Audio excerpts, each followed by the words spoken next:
Hello guys, I am Khadijah. Welcome to Diva and Her Plants. This is a rather sad day for me. I have to get rid of this guy, my Maranta or prayer plant, more commonly known as. Sorry, I apologize for not being on camera, but you know, it's a gloomy day in NYC and I do not feel like getting dolled up. So just gonna show you my plant here. So I've had this guy for a while, probably over a year. And I purchased it from Home Depot for about $4. I did want a red prayer plant, but I couldn't find one in about the price range I wanted to pay. I like to buy smaller plants and watch them grow. I think that's the joy of having plants for me, is having smaller plants and nursing them and taking care of them until they are bigger plants. And just like a typical NYC day, you hear the sirens. Anywho,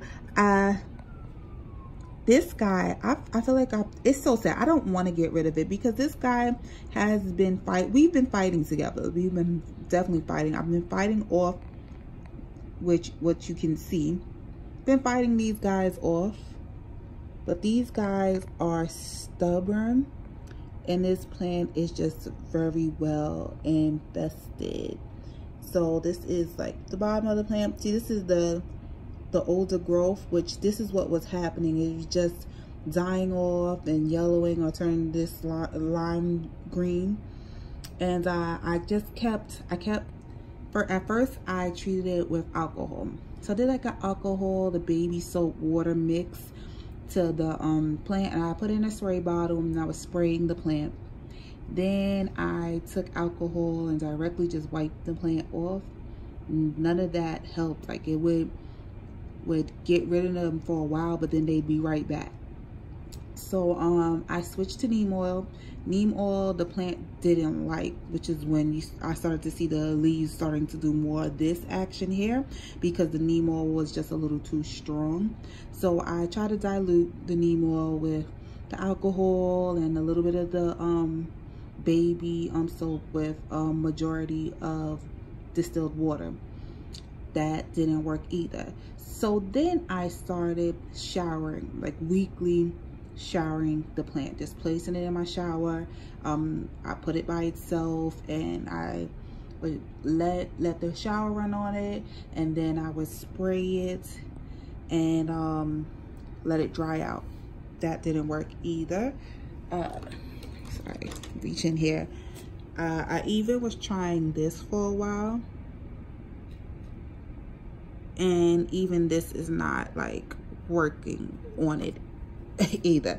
So with all that being said and doing more research, some of the experts just suggest sometimes you just have to get rid of the plant, because for the betterment of everybody else.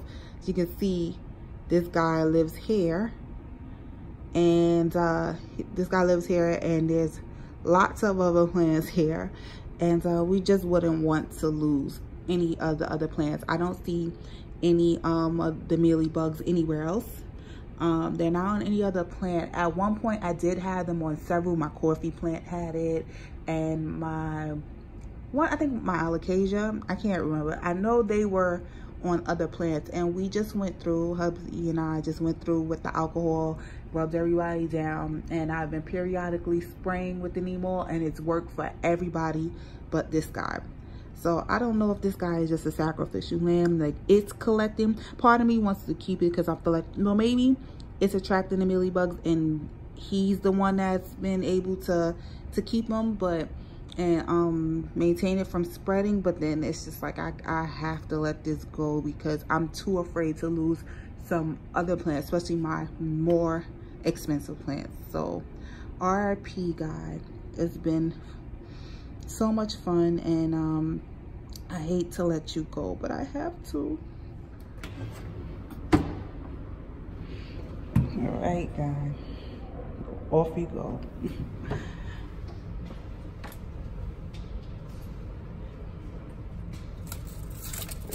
I have to get rid of the pot too, just in case. It's been real.